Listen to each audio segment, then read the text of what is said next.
Good morning children. I am your social science teacher. Today we will continue with the chapter Constitutional Design children. See now today's topic it is about the path to the constitution it is. Okay. See what is the meaning of path children? See we always say no, we should go in the right path. We should walk in the right path. Means we should have major advantages we should make to make our Indian constitution a consensus about what a democratic India should look like and already evolved during the freedom struggle children. So children, I have told you I am revising this chapter once again. So in 1928 Motilal Nehru along with 8 other Congress leaders drafted the constitution, and the resolution at Karachi took place, and documents included features such as universal adult franchise, right to freedom, equality and protecting the rights we have done children. And even the Constituent Assembly also I have completed. Under that we have some basic principles were decided and agreed upon, that is drafting committee was B.R. Ambedkar, I have told you, and several rounds through discussion took place on the draft constitution, and every document was presented and every word was spoken in the Constituent Assembly children. So what is happening here is, see the next one is, it is about the dream and the promise children. The next topic, the first, this one I have done the revision. The next topic is the dream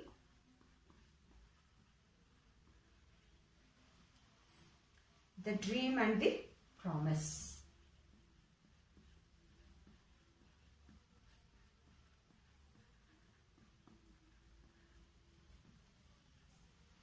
So what is the dream? All the members who followed the vision of Mahatma Gandhi,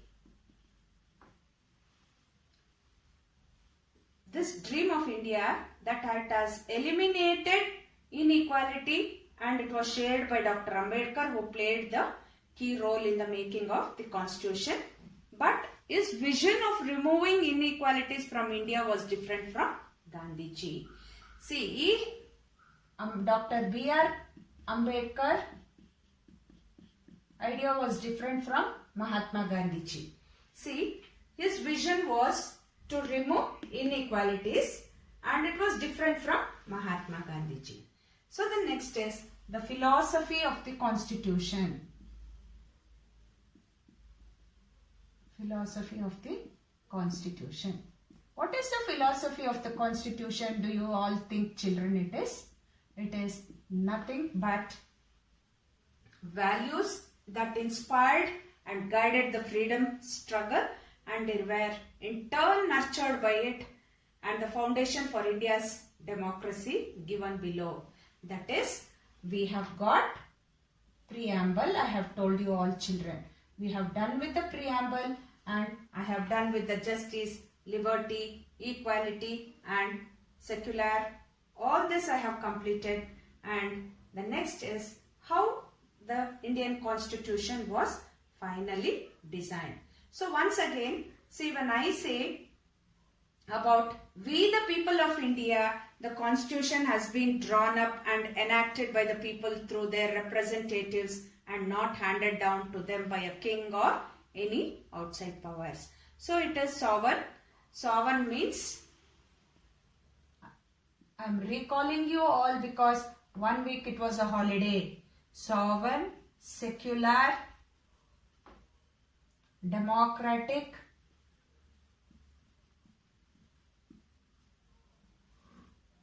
republic,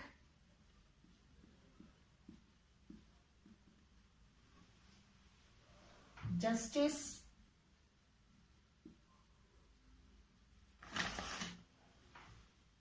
and liberty, equality,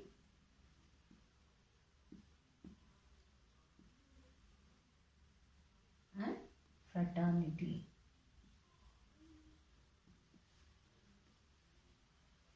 See children, here sovereign means people have the supreme right to make the decisions on internal as well as external matters. No external power can dictate the government of India. Nobody can dictate the government of India. Socialist. I have left here socialist.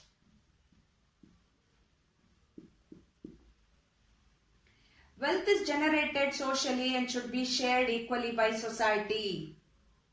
Secular. Citizens have complete freedom to follow any religion, but there is no official religion at all. The government treats all religious beliefs and practices with equal respect, I have told you children. Then the next one is democratic. The head of the state is an elected person and not a hereditary position. It's not like a king's rule. When the king dies, his son will come, his grandson will take into position. It's not hereditary over here when we are in the constitutional country, when we have the constitution. Okay. The next one is republic. The head of the state is an elected person and not a hereditary position. And justice. All the citizens of the country should not be discriminated against the ground of caste, religion and gender. Social inequalities also have to be reduced. They should work for the welfare of all, especially for the disadvantaged groups. The next one is liberty. When I say liberty, there are no unreasonable restrictions on the citizens in what they think, how they wish to express their thoughts and the way they wish to follow up their thoughts in action, children. Equality, you all know that all are equal before the law and the traditional social inequalities have to be ended up in the country. The government should ensure equal opportunities for all. And fraternity, that is last one. All of us should behave as if we are members of the same family. No one should treat a fellow citizen as inferior. We should not say that I am inferior, you are so and so. We should not tease anybody. We should all feel that we are Indians. We are all brothers and sisters. And finally, this institutional design, it came into existence, I have told you.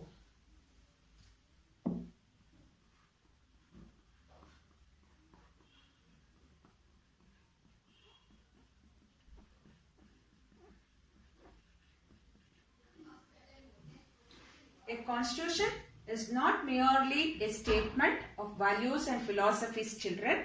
It is mainly about embodying these values into institutional arrangements. It has to be arranged in a proper manner to run the show in the country.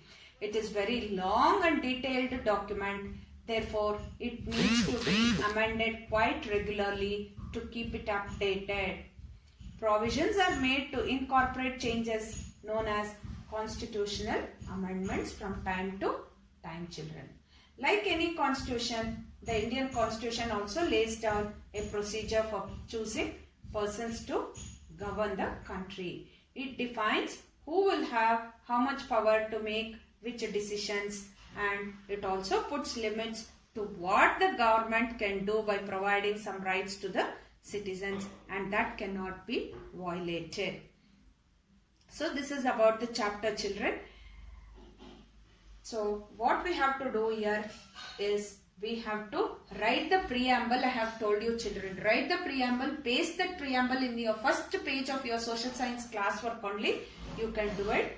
And if you have any doubts, I will clear it in my live class, children. Thank you one and all once again.